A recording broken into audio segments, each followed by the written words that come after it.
आज के अपने इस वीडियो में मैं बात करूंगा अपने पड़ोसी देश नेपाल की, जो इतना छोटा सा तो है। हमारे कई राज्य उस देश से बड़े हैं, कई राज्यों की जनसंख्या उस देश से बड़ी है और आजकल वो हमको आंखें दिखा रहा है। तो बात उसी की ताकत, उसी की सामर्थ्य, उसकी आंख दिखाने के महत्व को आज समझते हैं। आप सभी का स्वागत है हमारे चैनल बेबाक सोच अपनी आवाज़ में। जैसा कि आप लोग जानते हैं, हमारे उत्तर में स्थित एक पड़ोसी देश है, बहुत ही छोटा सा पड़ोसी देश है नेपाल। शुरू से ही जब से नेपाल है या जब से दुनिया में गठित हुआ होगा तब से हमारे ही देश पर निर्भर रहा है और आज हम ही को आगे दिखा रहा है। बहुत ही अजीब इत्तेफाक है कि ये तो वैसे ही हुआ ना कि जो व्यक्ति जिस शख्स की गोदी में बैठा है उसी की गोदी में मूत रहा है। वही हाल नेपाल का है। बेचारा इतना सा है और भारत को युद्ध की धमकी दे रहा है। वहाँ के मैंने कई वीडियोस भी देखे हैं, वहाँ के कुछ पुलिस वालों के, कुछ वहाँ के जवानों के वीडियोज कि हम युद्ध लड़ेंगे तुमसे, ये करेंगे वो करेंगे। अब बताइए, अगर एक दो शहर के हम लोग टैप खोल दें तो वो बह जाएगा। इतना सा ही है वो नेपाल, लेकिन अभी युद्ध की धमकी भारत जैसे महाशक्ति को दे रहा है। ये क्यों करने की कोशिश कर रहा है, इसकी बात को समझते हैं। तो उसके जो अभी प्रधानमंत्री हैं ओली साहब, वो आजकल चीन से गोली खा रहे हैं, इसीलिए ऐसी हरकतें कर रहे हैं। वो आजकल चीन से उनकी मित्रता कुछ ज़्यादा बढ़ी हुई है और चीन से मित्रता बढ़ने के कारण वो भारत को धमकी देने लगा है। लेकिन जैसा कि गलवान घाटी में हुआ, हमारे 20 सैनिक शहीद हुए, लेकिन हमारे सैनिकों ने चीन के बहुत सारे सैनिकों को मारा। उनकी वीरता है, इतनी से हैं और चले हैं 6 फुट के इंसानों से लड़ाई लड़ने, है बस का उनके नहीं। तो वो अपने जो आका हैं, अपने जो बाप मान लिया है चीन को, आजकल उसका पक्ष लड़ते हुए भारत को युद्ध की धमकी दे रहा है। अब तो खुलेआम चुनौती दे रहा है, भारत से अपने मैत्रीपूर्ण संबंधों को खत्म कर रहा है। और ये इसके लिए खुद संकट की बात है। संकट तो आ ही गया है। नमक 200 से ऊपर केजी चला गया है, दालें 800 के लगभग में हैं, सब्जियां भी बहुत महंगी हो गई हैं, आटा भी बहुत महंगा हो गया है। चला था बाप से दुश्मनी मोल लेना। कुछ भी कहो, बाप होता है। अब इतना सा है। वही देखिए, अभी बिहार के अभी तत्काल मैंने घटना सुनी कि किसी बैराज पे उसने कहा है कि वहाँ पे बनने नहीं देंगे, जिससे बाढ़ का खतरा बिहार को बहुत ज़्यादा रहता है, और उसको बोला है कि हम उसको बनने नहीं देंगे।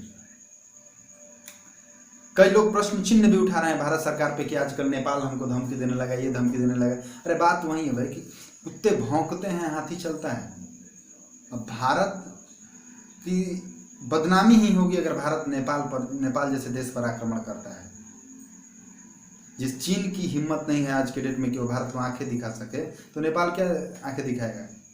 होते हैं, नहीं होते हैं गली के बच्चे, थोड़ा सा सहकाओ तो वो किसी को कुछ भी बोल देते हैं। उनको तो परिणाम पता नहीं है, लेकिन उसको परिणाम पता है कि मेरा क्या होने वाला है। लेकिन उसके जो प्रधानमंत्री हैं ओली साहब, अपने पर्सनल फायदे के लिए, हमको तो यही लगता है कि पर्सनल फायदा है, क्योंकि वहाँ की जनता सीधा उनका विरोध कर रही है। वहाँ की जनता प्रधानमंत्री के पक्ष में नहीं है कि आप भारत से मित्रता तोड़कर चीन से मित्रता करें, और उसका फल चीन ने दे दिया। चीन को पूरी दुनिया धोखेबाज कहती है और उसने वो चीज़ दिखाई। उसके 11 गाँव पे कब्जा कर लिया। दोस्ती का पहला तोहफा दिया है चीन ने नेपाल को। अब इससे बढ़िया तोहफा क्या चाहिए। जिस भारत के कारण उसके यहाँ भोजन चलता है उसको आंखें दिखा रहा है। आजकल भोजन भी बंद है। वहाँ की जनता सड़कों पे उतर आई है, प्रधानमंत्री का विरोध हो रहा है। कई नेताओं ने, देश की पूरी जनता प्रधानमंत्री के इस्तीफे की डिमांड कर रही है। इतना सा देश है और आंखें दिखाने इसको चला है। बिहार पे रोक लगा दिया उसने, लेकिन वहीं देखिए, ये बहुत ही मजाकिया, बहुत मेरे हंसी आएगी। उत्तर प्रदेश पे कुछ नहीं बोला, क्योंकि उत्तर प्रदेश की सीमा भी नेपाल से टच करती है। जानता है कि योगी जी हैं वहाँ पे, वो तुरंत ठंडा कर देंगे